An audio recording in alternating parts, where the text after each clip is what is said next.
Hello, hello, hello, everybody. We are live today. Welcome back for yet another interview and testimony.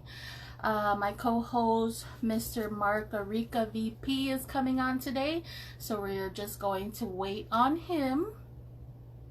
I'm so excited to be here today with you guys again. Thank you to everybody who continues to join in and support interviewing and testimony on my platform. I truly appreciate it. It's been such a great journey, and I'm so excited to continue this journey with everybody. Um, I think Mark is here. Hi, Mark. So I'm going to get our co host on, and we're going to get Hi, Tanya. Hi, the real Norma Jean. Ah! Hey, Hey, how are you? what's up? I'm good. The How are you camera guy doing? is on camera. What? I said the camera guy is on camera. Finally, it's a rare sight. Take a Yeah. screenshot now because you'll never see me in front of the camera. Well, I appreciate that you came on to just support the platform and just the message here. I literally, truly appreciate it. For sure. Thanks for having me on. And thanks for doing what you're doing, Thank you. I really. appreciate it. So we're just gonna jump right in because we have a lot of good stuff to talk about, and we only got an hour. Instagram has hook us up.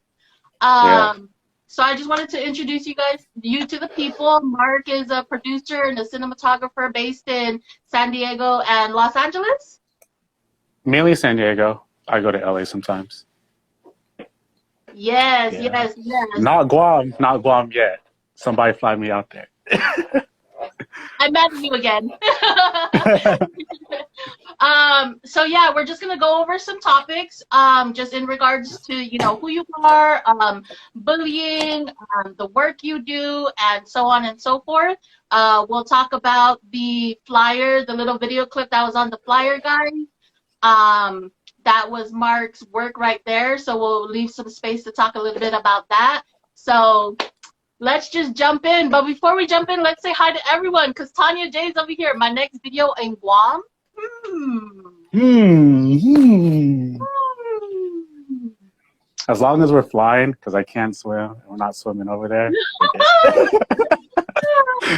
Don't forget me, guys. But yeah, for everybody that's in the live right now and everybody that's going to continue to join, please utilize the question box on down below. If you guys have any questions for Mark or myself, that'll be super awesome. So that way we can for everyone to see. And yeah, so the topic of today is let's talk about bullying. And I thank you for coming on and speaking out and participating in my questionnaire about experience, everybody's personal experience with bullying. And again, I just want to hold space for saying thank you so much for joining in. So do you want to talk a little bit about the question that you answered and just your response? Yeah, I think the question was, I'm sorry, can you remind me what the question was? Of Well, what the course. your Um, question. Yeah, the question was, the topic was bullying, and the question was, if there was one thing, or can you share your experience in regards to bullying, I believe, right? Yeah, I for Something. sure remember my response, and it was that I've been on both sides, unfortunately, and like how we kind of discussed yesterday, it was almost no hesitation in my response because it's something that I've discussed before to a select few. One being Faye. What's up, Faye? Um, she and I go way back, and it's if I hadn't talked to her or anybody about um, my experience, I probably wouldn't have been as comfortable to talk about it, or at least as open. So I don't know. Yeah, Yeah, yeah, yeah. No, so I again just want to hold space to say thank you very much for starting a conversation as far as coming out and saying that you did experience getting bullied and you you did in one point of your life bully as well. I think that that's not something that we talk about a lot. And like I was telling you yesterday, I feel like all of us have been a bully in one way or another. I was just talking to my cousin the other day and I was like, I did these things, and now that I'm looking at it with the definition of bullying, that was bullying towards you, so I'm sorry, right? So I thought that it was very big of you, and I'm so happy that you decided to come on live because you're showing other people that they can do it too. Yeah. Not as far as coming on live, but just as far as starting the conversation. As Yeah. far as being honest and truthful and admitting. So thank you so much. I truly appreciate that. Um, and yesterday we were talking a little bit about just social influences and how that kind of impacted you to kind of like feel like you needed to do certain things. So can you kind of just like touch on that as far as like maybe as much as you're comfortable, your experience with being bullied and then your experience of also bullying, and how did social pressures maybe impact or influence that? Yeah, definitely. I didn't grow up in the greatest part of San Diego. And that part being around certain influences, certain groups of people where you have to feel like you have to fit in. It's like it's especially at that young of an age, you gotta find your family outside of your actual blood family because it can get pretty lonely, and often it got pretty lonely, and I gravitated towards this particular group that found satisfaction in trying to feel dominant on top of other people. And it's like in order to gain the respect, almost, I had to do very similar things. And like I didn't know what I was doing at the time. I just wanted to be part of something or somebody or a group of people, a sense of family almost. So Wow.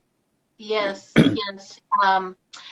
Again, I'm always going to continue to say thank you, so don't get annoyed. People in the comments and Mark as well. But I just want to exaggerate, um, grace towards you for saying those kind of things because this is still happening today. The social pressures are still happening today in school, in community, in homes, where kids feel they have to be a certain way, act a certain way, do certain things to satisfy, family, to satisfy friends, to satisfy, teachers and things like that, because we're always taught to just do what is being told of us or what is kind of like trending, I guess. But we never take the time to really let the kids express themselves and communicate themselves. And the number one thing that kind of like really bugs me and gets under my skin is when adults say like, I know better because I'm older. Like, yes, you know better, because you're older, you've been through life, you're older, but it's like that doesn't necessarily mean like you know better, you know? yeah, Yeah, so again, I appreciate you talking about that. I think that that happens everywhere, and you're such a great example, Mark, for everyone. I really love that you're coming I, on. I give credit to the people I've come across, and yeah, there's just the positive influences, and just pursuing. I'm still trying to follow that road, So I'm always blessed with the people that I surround myself, especially in film. Film is, we could talk about that later, but in how things in the past have transitioned, and I still apply it to this day in film. So Yes, yes, yes. I'll credit to them, really. Yes, and I want to piggyback on that topic as far as like the people that you have come across. I want to thank those people, whoever they may be, and I want to just broaden that message to everybody who is watching and to everyone who is going to come across this. Is that have your support system, have your group that you can trust, and if you didn't find them yet, if you haven't found them yet, they will come. you will find them. You just have to be patient. You have to go through it. I know it sucks and it feels very, very lonely, but there will be people that will want to help you. I pray, like, literally, I don't pray every night. I'm not perfect at it. But when I do pray, a part of my prayers is I ask God to send me people who are going to want to mold me, teach me, be there for me when I'm at my lowest points. Because people want to, like, book it when you're, like, on the bottom, right? Everybody's always trying to be with you when you're at the top. Nobody wants to be with you when you're at the bottom. And I can admit doing that as well myself. I just wanted to send out the message and double back on Mark's message, that, you know, there will be people that'll be there, you know, to support you and be there for you. And I just thank God, and I thank all the people out there who are willing and able to stand by people who may be struggling or sharing anything. Amen to that. Yes. Yes. Yeah. Cinematographer on camera. What? um, I love the energy. yes. So thank you very much. I appreciate that. Before we move on to the next topics, because there was a topic that I want to cover that I really, really enjoyed hearing from you. But before we do that, we'll just kind of jump into the comments and the question box that we have here. So, Tanya J with the questions. So Tanya is asking, when did you realize you were the bully? What encouraged you to change? Very great question, Tanya J. When I felt like I had to prove myself and doing something that I didn't 100% feel comfortable doing. And I knew, like, if I didn't do it, they would look at me a certain way. And then if I lost those groups of friends, then I would have been, I don't know who to hang out with at the time. So that's, I think, for anybody, like, if you're not 100% comfortable doing something, then it's just, I don't know, but you still do it, then you're just trying to prove something, not for yourself. So I just remember, I mean, I'm obviously thinking that deep now because I'm able to, but at the time it's like, there's that sense of uncomfortability that you can't really determine what it is at that young of an age. You just know you feel uncomfortable, and I know I felt that way. And the sad part was when I did it, I felt empowered. I felt powerful, I guess, because it's like, this person's can't do anything. This person's weak. And I fueled off of that. So, and I guess the more and more you do it, it's like, okay, it doesn't feel as bad. And I think that's why people that engage in certain activities and they get that high, that might be a reason why they just keep doing it. It's just adding fuel. They just get that adrenaline. Yeah. And the second part of the question, what encouraged me to change? I think it was my transition from middle school to high school. It was when those groups of people that I associated with in middle school didn't follow me to high school. So I felt alone again. And then also I took summer classes because I didn't have the best grades. And so before going to high school, I took summer classes.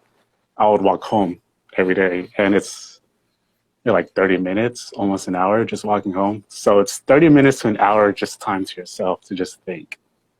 And I remember during that time, I was, looking back, it was symptoms of probably depression. I was very emotional in what people could call, oh, you're emo.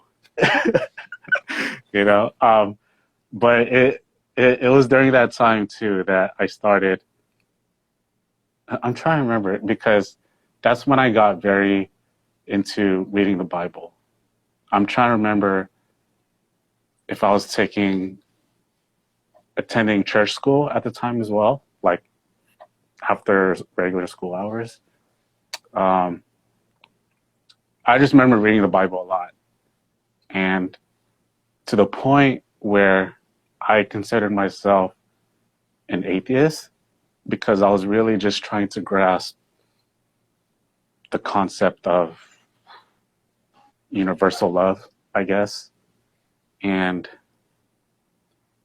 I remember, I'll never forget when I went to my pastor, and then I talked to him about it, and I was crying because I told him that I really wanted to believe, but I couldn't because it just didn't make sense to me.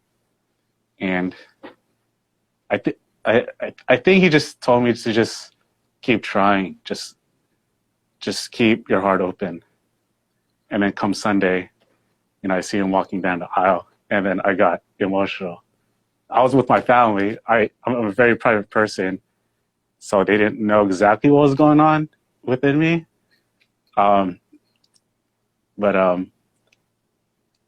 eventually, I began to realize that there is such thing as love and universal love, and I am to the point now where like nothing could take that away from me. Like I try my best to really live it and really share it, and yeah, I like to say I still try to apply it every day to this day. Yes, yes. Wow, that was a very like detailed answer. I love your answer. Again, before we move on, I just want to hold space to appreciate you.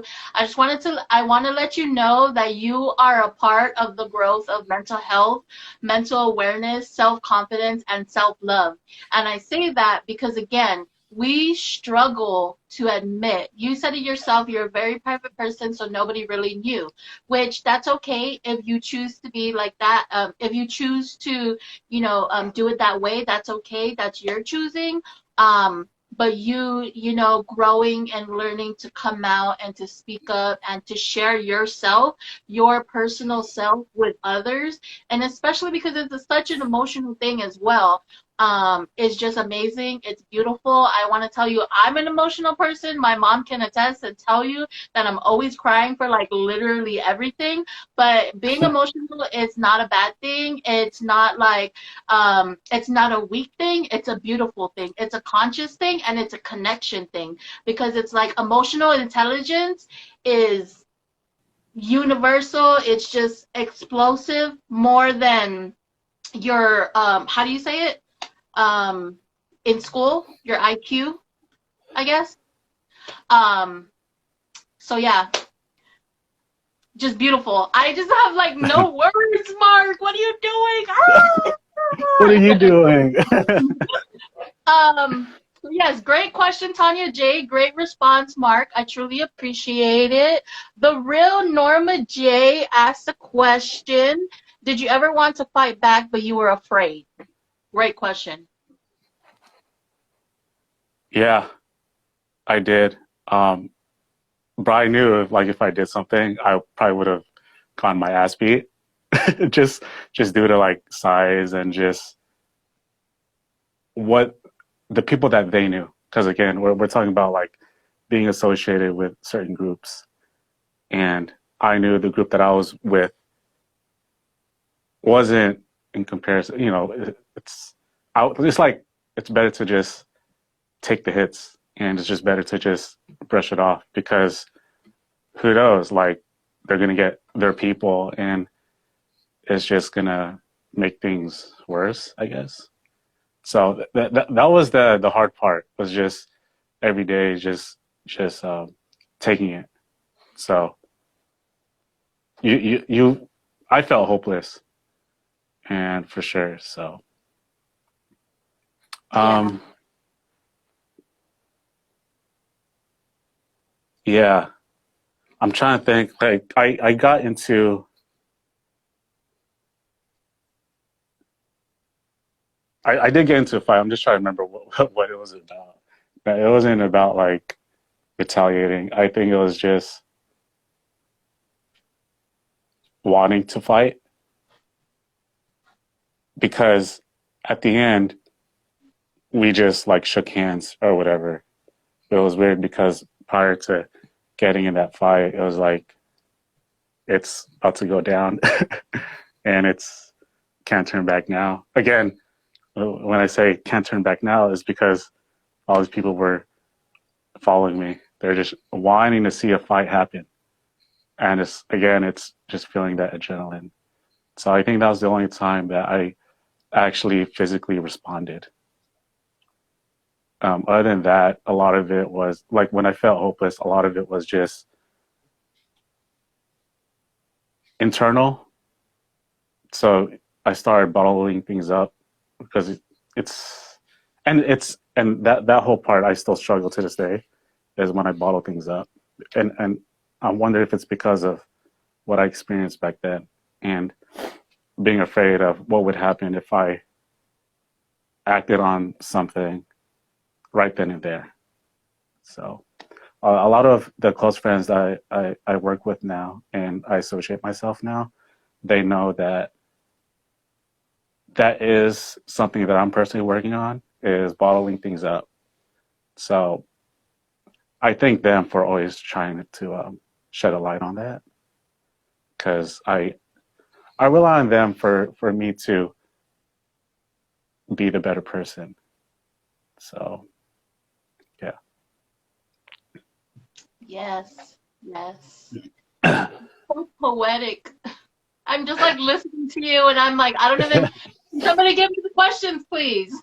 Like, um, yeah, no, I truly appreciate it. I'm sorry my energy is like super high. I think that these are serious topics, so I am like, being compassionate with you. But at the same time, I'm just so like up and happy that you're just, sharing yourself with us. Because as I told you yesterday, and as I always tell everybody on live, it's like there are other people's out there who are bottling it up, and it is straining them from standing up or speaking out.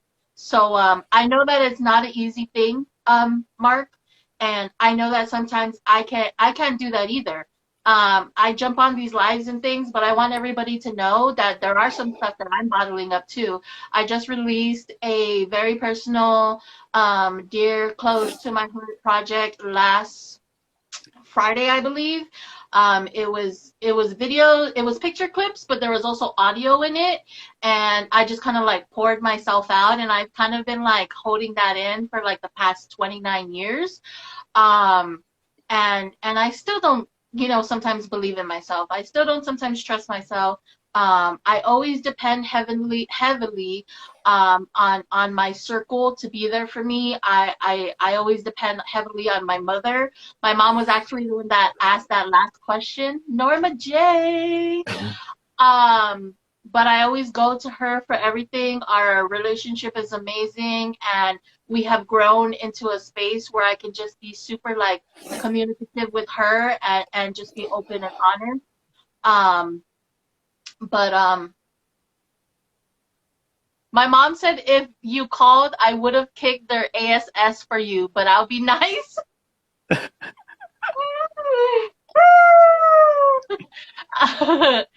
She is the one. She is the boss lady. But yeah, no, I just want to say, again, like, thank you, of course, and it's not easy. It's not an easy thing.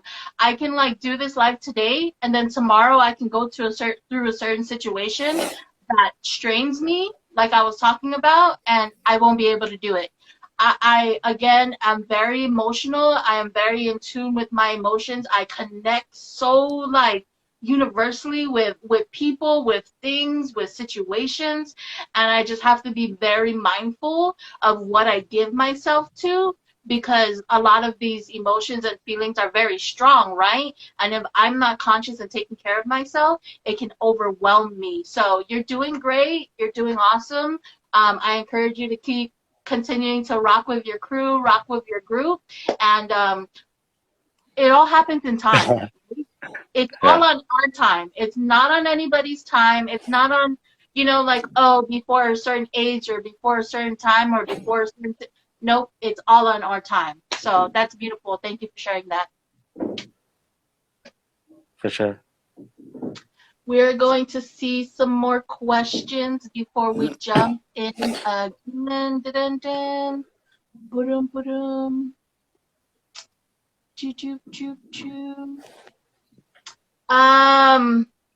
So we'll save these questions because they're specific to just like your work and the stuff that you're doing towards like the ending, just so we can kind of be on pace. But thank you for the social influence part. I appreciate it. I think that is happening so much. Yesterday you were talking about how the things that you went through, and I'm glad that you were talking about reading the Bible and stuff, because that was also my other question. But you talked about like all the situations and the things that you went through as a child kind of shaped your journey to like certain professions and certain goals that you wanted to do, and also shaped everything coming Yeah. out. You're laughing because I'm still mad at you. It's a lot. It's a lot. Yeah, but just like pertaining to just specifically as far as like that situation, and then just your journey with there to where you are now. What was that all like? Man, it's funny. It's like I don't even know where to begin because I already told you. It's like it's everywhere. Yeah, um, this is great. It's good. It's I, important. I think it's best to start with when I was in high school. I played football, and there's something about being in football and being around a team that felt nice. Maybe it was something that I missed going from middle school to high school and being a part of a group, whether good or bad. Obviously, the football is the positive side of things. And then for my high school end of the year project, my senior thesis, I went back to my middle school to teach the kids. So I became a coach to those little kids. And I believe I did it.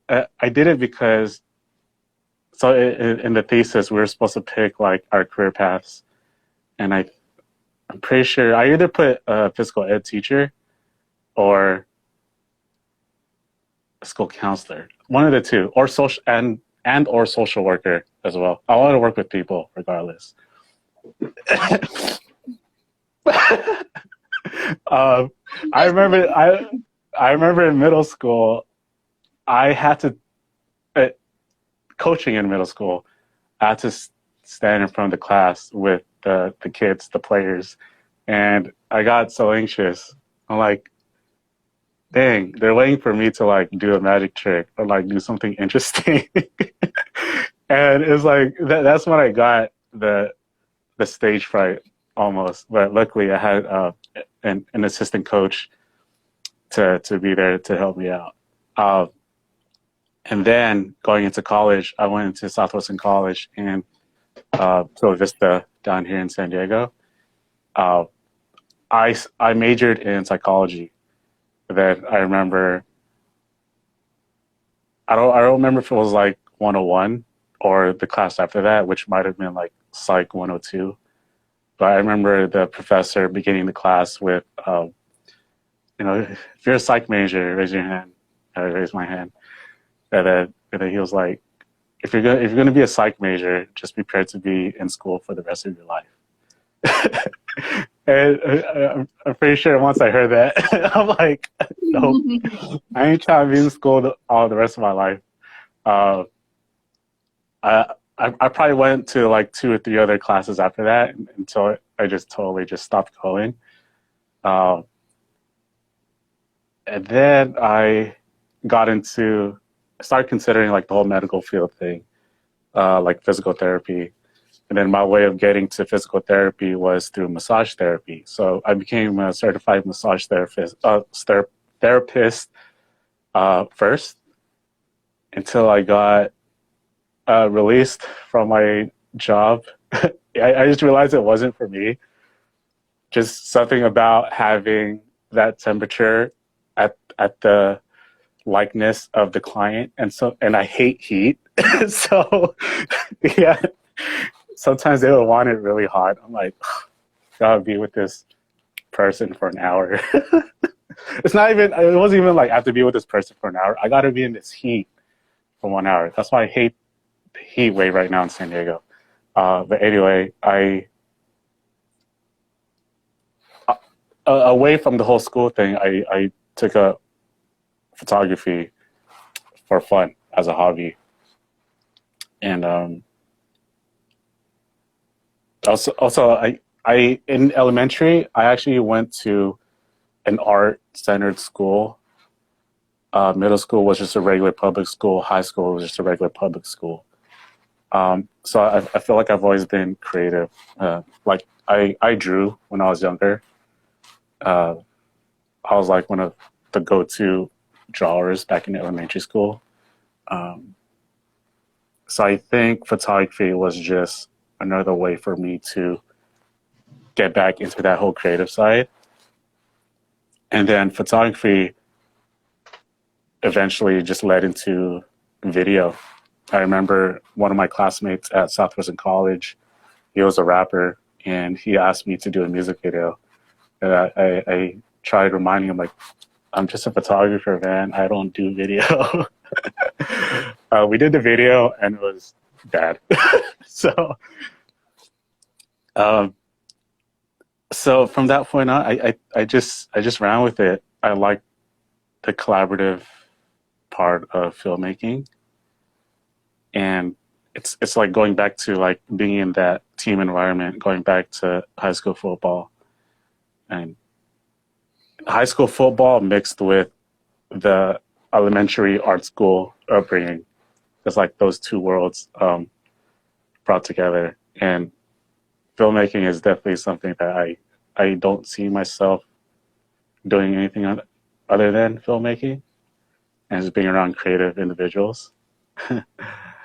And yeah, that's where I'm at now.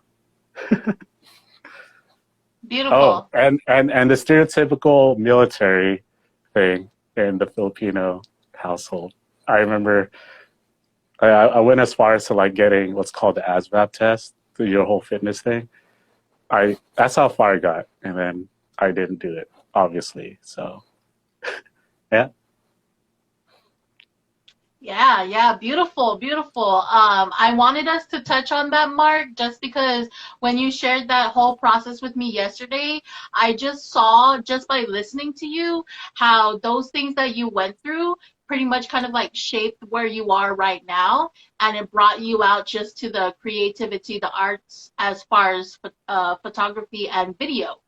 And the reason why I wanted to touch on that is because there's a lot of young people out there who struggle with this thing. They struggle with knowing, like, once we hit 18, all of a sudden there's a magic genie waving his wand around saying that we have to have life figured out when there's like 30, 40, 50-year-olds that don't even have their life figured out. But yet we still have that pressure on like 18-year-olds, 19-year-olds, 20-year-olds, which is great. It's great as a positive pressure to push and motivate. But at the same time, we're using it as a negative pressure, and it forces the kids to believe that they have to like check this box of, like, a good friend of ours was sharing with me the other day of like being a doctor, being an engineer, like you were saying, going into the military, and it's just those things, which are beautiful occupations. They're very important work to be done, but I don't really think that,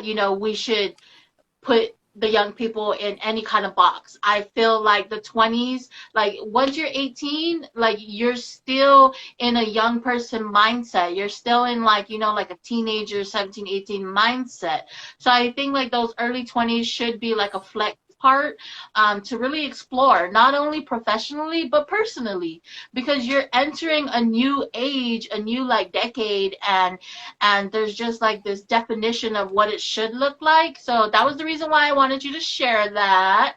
Even though you said it was long, I thought it was very beautiful. It's still long. Very beautiful, very necessary, because again, there are people out there who struggle, not even young people, just people in general who just struggle with having to feel the need to like get things done.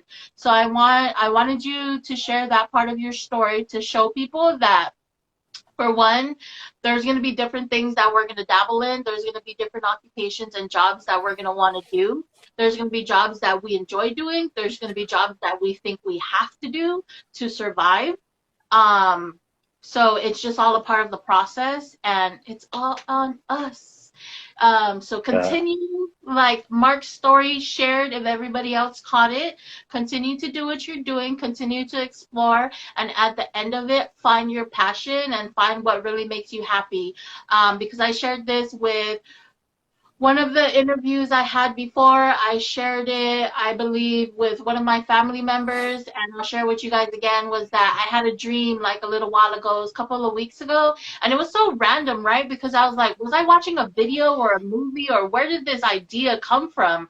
But I was watching Immigration Nation on Netflix, so I know that I wasn't watching, it wasn't on video. I had a dream that I was in like an old person's home, and that this lady was kind of like guiding me around as if I was in the home, like she was showing me a tour. And then in the dream, she was like showing me all the people, and she was like, "Well, Chelsea, at the end of the day, you're gonna get older, and you're gonna end up here or somewhere else doing the same thing as these people." And it showed like she was saying, you're going to be like that man over there sitting down reading a book or dancing, vice versa. You're going to be over here with this group, singing or playing board games and stuff. So do what makes you happy. And it was so crazy because when I woke up, you know how like you wake up and then like you're in that, I think I shared it with Ray John, because he was like, I can control my dreams, and I'm like, teach me how. But I shared it with Ray, and when I woke up, like, you know how like you're all like dizzy and you're like, that happened, like what just, like, you know what I mean, like what just happened. But I took it as a message because I've really been praying to God. I've been praying. Again, I'm not perfect in the prayers, but when I do, I really ask him to reveal what he's put me here to do. And like I was telling my mentor the other day, use Coach Tay, shout out. She told me in the beginning of our session when we met, she was like, you need to find something that you don't even think of doing. Like you could just put your hands to it and you're doing it. You need to find something where it's like you're not even sweating it. You're just going, going, going, going. And yesterday, Faye was actually asking me like, well, how do you do, like the editing and like all of this stuff and everything? And I'm like, I don't have boundaries right now, Faye. Which is literally true. I am like not drawing boundaries, guys, so please learn from me. I am trying my best. I don't throw the boundaries out the door. I try my best to give me a specific bedtime. I try my best to get off the phones and the electronics and stuff like that. But what really pushes me to do it is just everybody's willingness to come on and share. Everybody's like just openness to like spread this love with me. And I just feel like that's just my purpose right there, is just connecting with people and just spreading the message. So take your time, people. I want to add. I want to add to, like, when I got into filmmaking, I first gravitated towards directing, and I feel like everything that I've gone through, like even being a psych major, like that, filmmaking is crazy. It's a meshing pot of other professions. Like for me, when I was directing film, I liked it because I felt like I was sensitive to body language and just like the human psyche and the, like the subtleties and just human emotions. And then that's one of the main things you would have to do as like a film director. So that's why I liked it. I was able to not fully let go of like, man, I can't work directly with people as a school counselor or as a social worker or whatever. I could kind of do that as a director and making sure that these certain emotions get conveyed through film and through the creative arts. And so that's another reason why I got into like directing. But what I focus now is more on like the camera and lighting side of thing, also known as like a cinematographer. I like it. So the main role is just basically just to get the director's vision across through camera and lighting and just emotion. I like cinematography because it's going back into being that supportive role and making sure that the director, making sure I'm able to tell the director's vision the best it can. So it's like my way of giving back and just making sure the people that I'm in around with, that I can empower them through, in this case, the creative arts. So I think I just naturally gravitate towards that supportive role because I feel better when people are happier around me.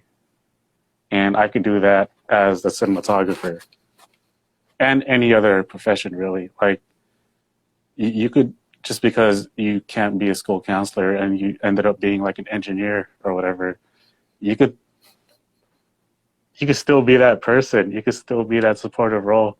And who knows, if you take those attributes and apply it to engineering, people will notice. I mean, I'm not an engineer. I don't know what goes into it, but I could just imagine, as long as you have that right state of mind and just wanting to pursue the bigger goal, which is like, I don't know, like building a big structure or whatever, and people see that, who knows, maybe you get bumped up to a position because they see you as more than just collecting the money or whatever. You're not there for, like, obviously people take jobs for financial reasons, but I think if your purpose is beyond financial and just willing to put in the necessary work to get something done, and I think it could bring you to places you never thought you'd see yourself in. So I just want to fit that in there. Yes, yes, no, and I want to piggyback that and tell you, which you already said it yourself, that you're actually doing that kind of work.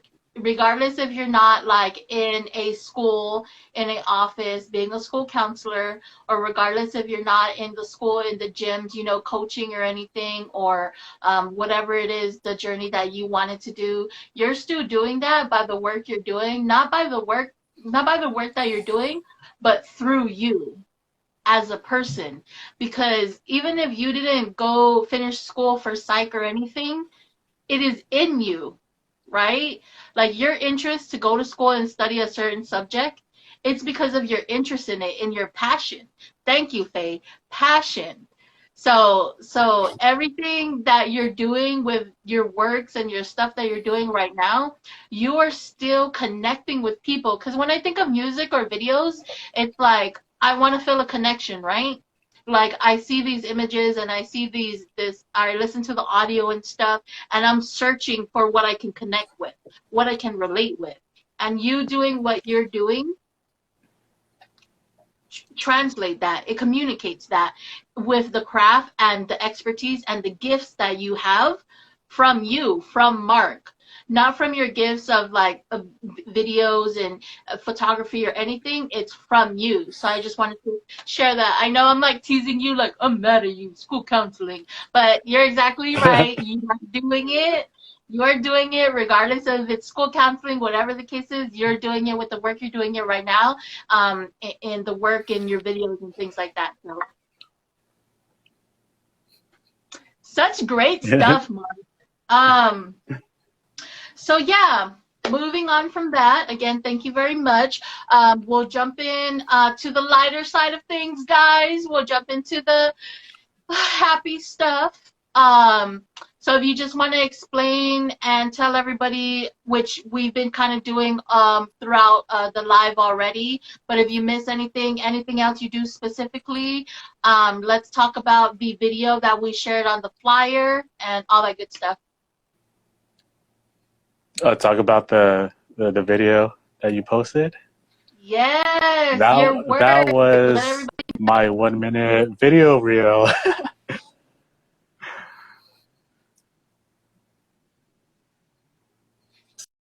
Off.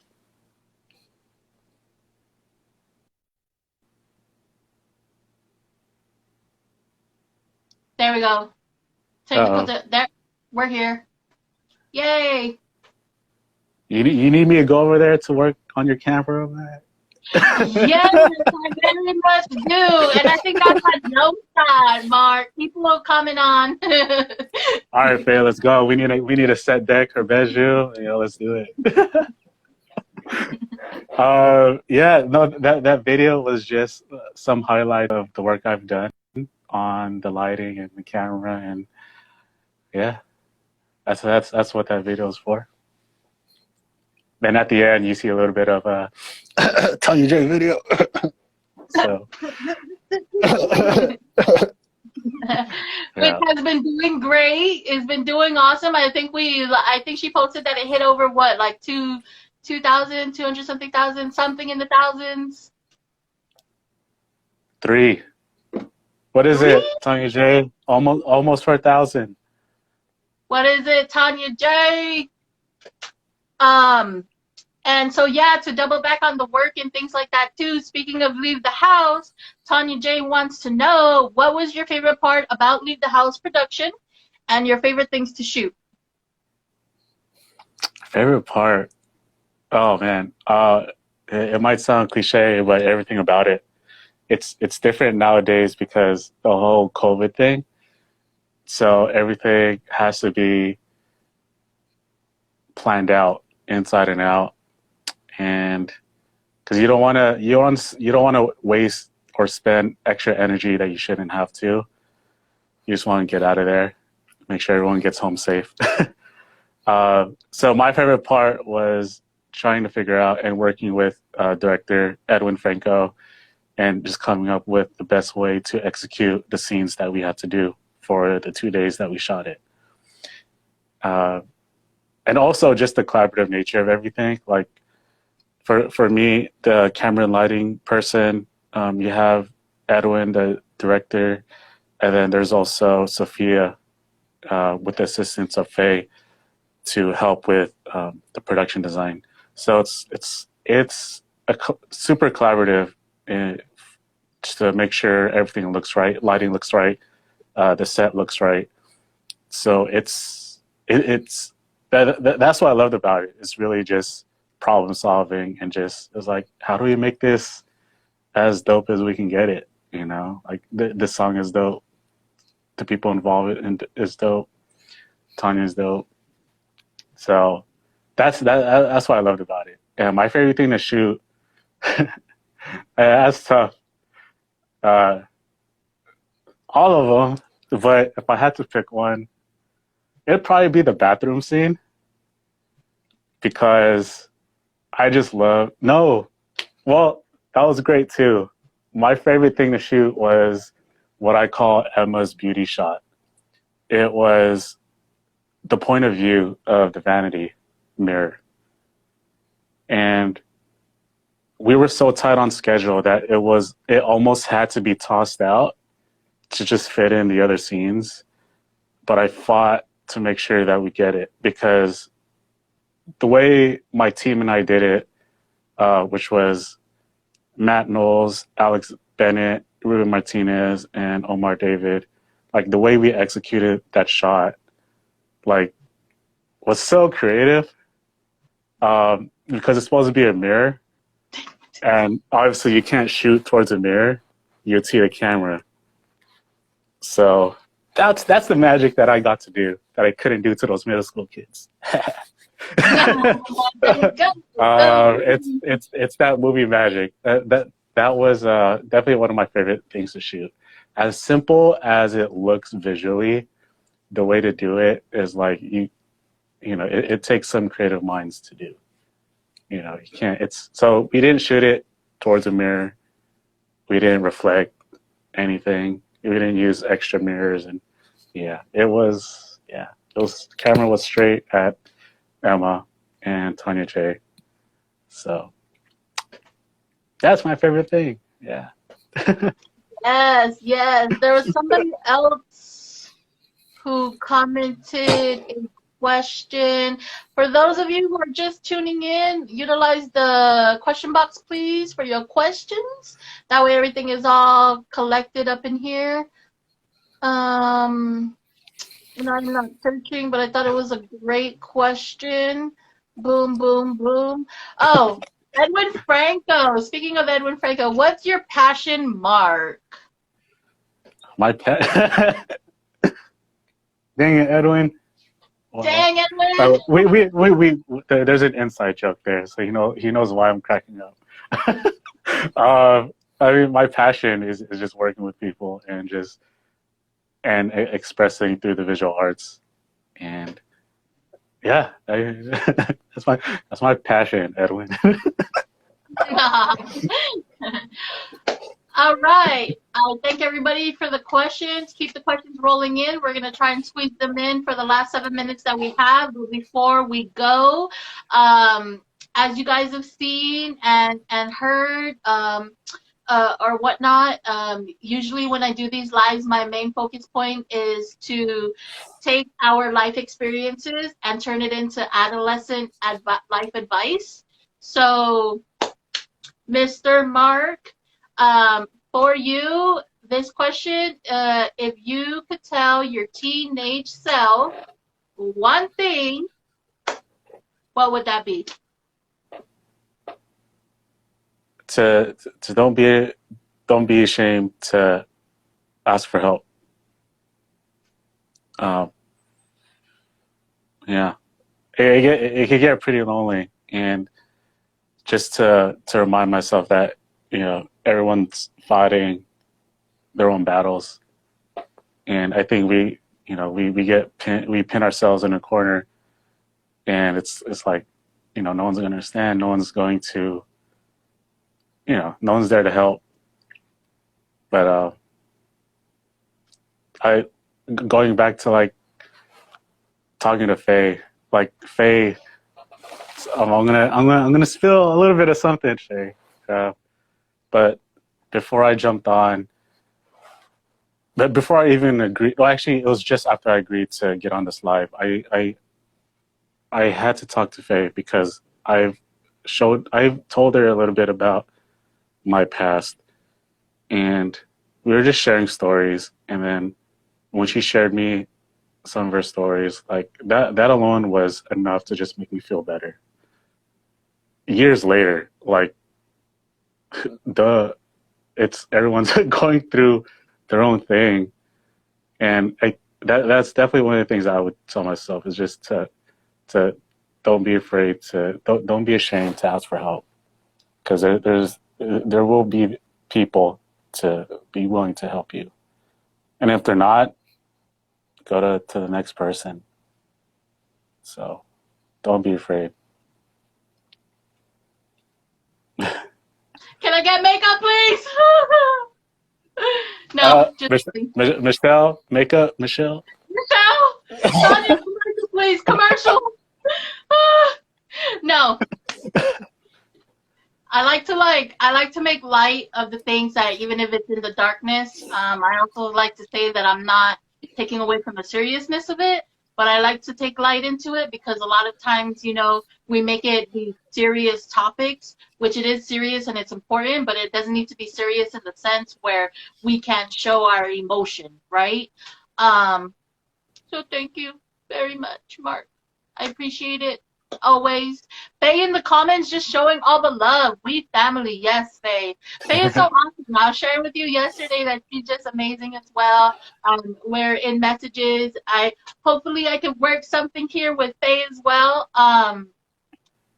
But yeah, and to double back on that question before we end it here, if you knew back then, like as your younger self, what you know now, would you want to change anything? That's tough because I obviously wouldn't be here if I hadn't gone through what I did. So I'll say nothing, change nothing. But I'm sure the different if things were done differently back then, who knows? I probably would have ended up dead. Unfortunately, that was kind of the reality of what I was going through. I could have maybe not make it to the age I'm at now, because I've had friends that didn't go past 16 and 1. 20. So Yeah, definitely. I appreciate your response. Thank you so much. Mark, I love you. You're so beautiful. You're amazing. I appreciate your response. I want everyone to know that this is a very, very safe space. We're all family. We're always going to be family, and I just think everybody is so beautiful and amazing for coming on and really just sharing and opening up. I want to say thank you to you again, Mark. I want to tell you again that you are a part of the growth and development of mental health, mental awareness, self-love. You're such a strong person. See, Faye in the comments, like right behind, like right there, right. Like you're such a strong dude. You're such a strong dude. You're super awesome. And to double back in all seriousness, yes. There are others, that we have lost along the way at a very young age. I lost people at a very young age too. I've experienced people, I used to work at a homeless shelter, and it really strained me. It really struggled me. It put me in a bind. It put me down, dude, to the point where I didn't even want to get out of bed because I experienced the kid that I was working with pass away, and he was only 12 years old. That really put me down, dude. That really, really put me down. And what pulled me out of that was these videos and these lives with Ray John and Tanya and everybody. And see, nobody even knows that. So thank you for sharing that you wouldn't change anything. The reason why I asked that, Mark, is I want to set that message and culture out to the young people and people in general. This information is for everybody, as universal as it can be. Is that we're going to go through things and we're going to wish in that moment that we can be somewhere else. We're going to wish in that moment that we shouldn't be going through this, right? But I want everyone to understand that the things that we go through, regardless if it's hard and tough and nitty gritty, it really takes us to where we need to be. You're beautiful. I don't even know what to say right now, Mark. Can I please get my script? Oh, God. Oh, man. So before I go, thank you so much. I don't know if it's going to cut off, so I'm starting to talk super fast. But thank you for coming on to Interviewing and Testimony. I appreciate you. I'm going to tag you on this live. For anybody else who is interested, please DM me. Let me know if you guys want to come in, jump on live. Anything else, Mark, you want to say to the people? I just want to thank you for providing and giving people a voice when they feel silent. So I thank you. Thank you so much. You're so awesome. You're so amazing. I'm going to follow up with you, message in with you, just to check in and say hello. Thank you for everybody in the comments. Faye, you're amazing.